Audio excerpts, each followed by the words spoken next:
Hit থেকে কিছু question আলোচনা করছি। At low temperature the lattice specific heat of solid varies as Debye model থেকে আসে। তার ফর্মুলাটা এরকম হয়, সি ভ্যারিজাস টি কিউব, মানে টি কিউব হবে এটা অ্যান্সার, এটা অপশান এ হবে। Number 2, the mean kinetic energy of 1 mole of gas per degree of freedom on the basis of kinetic theory of gases is. প্রতিটা হচ্ছে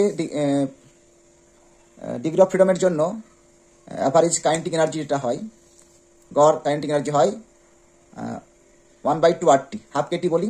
1 মোলের ক্ষেত্রে বলে, যদি 1 মোল যদি বলি তাহলে বলবো হাফ RT বলবো, হচ্ছে এটা হবে half RT degree of freedom. Degree of 3 হলে, ডিগ্রি অফ ফ্রিডম 3 হলে 3 দিয়ে গুণ করবো, 5 হলে 5 দিয়ে গুণ করবো। ডিগ্রি অফ ফ্রিডম 3 কার হয়? মনোঅ্যাটমিক গ্যাস, স্বাধীনতার স্বতন্ত্র মাত্রা যেটা বলি। মনোঅ্যাটমিক গ্যাসের ক্ষেত্রে 3 হয়, ডায়াটমিকের ক্ষেত্রে দ্বিপারমাণবিক গ্যাসের ক্ষেত্রে 5 হয়, আর ত্রিপারমাণবিক গ্যাস বা মানে 3 ডাইমেনশনাল স্ট্রাকচার এরকম মনোর ক্ষেত্রে হয় ডিগ্রি অফ ফ্রিডম হয়ে যায় 6 হয়ে যায়। 3টে হচ্ছে কাইনেটিক ট্রান্সলেশন হয়, 3টে রোটেশন হয়, 6 হয়ে যায়। তাহলে এটা হলো 3 নম্বর question. When which of the following is the path dependent. Path dependent কথাই হবে, ওয়ার্ক ডানটা হবে পিডিভি হবে, এটা হবে। তারপর the temperature at which the vapor pressure of liquid becomes equal to the atmosphere is called the boiling point, অবশ্যই boiling point এটা। According to Maxwell, the value of mean free path is given by lambda সমান √pi sigma square n। এটা তো এই ইকুয়েশনটা অনুযায়ী পাওয়া যায়, এটা দেখে রাখবে সবাই, এটা খুব ইম্পর্টেন্ট, মানে থাকে এই পার্টটা। তারপরে হচ্ছে 6 নম্বর question, relation between pressure of the gas and the total translational kinetic energy E of molecule as per unit volume is. P সমান হয়ে যায় 2/3 বা ই সমান হয়ে যায় 3/2, পি হয়ে যায়, পি সমান 2/3 পি হয়ে যাবে, ই দিয়ে থাকে, ই সমান 3/2 পি, এখান থেকে আসছে। 7 নম্বর question, an ideal material for making handle of cooking vessel must have কি হবে?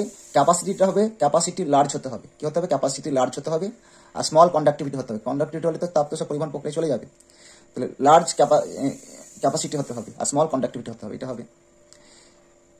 8 নম্বর question, the concept of temperature was introduce by, মানে তাপমাত্রা বা উষ্ণতার ধারণা পাওয়া যায় তাপগতিবিদ্যার আদি সূত্র থেকে, জেরথ ল অফ থার্মোডাইনামিক্স, তাপগতিবিদ্যার শূন্যতম সূত্র বা আদি সূত্র থেকে। এটা ইম্পর্টেন্ট না, তবুও দিয়ে রাখলাম।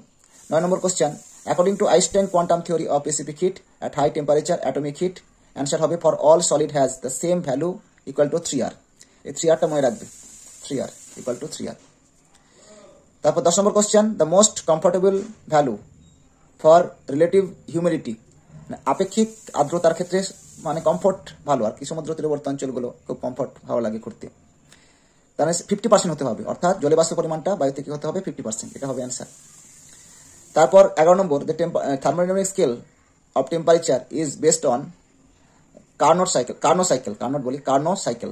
এখান থেকে থার্মোডাইনামিক স্কেলটা টেম্পারেচারের বেস মানে প্রতিষ্ঠা হয়েছে।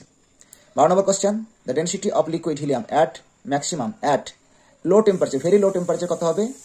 4.2 কেলভিন। লো টেম্পারেচার ক্ষেত্রে এটা হবে, হিলিয়াম ম্যাক্সিমাম হবে, ডেনসিটি হচ্ছে 4.2 কেলভিন। এই পর্যন্ত থাকতে হলে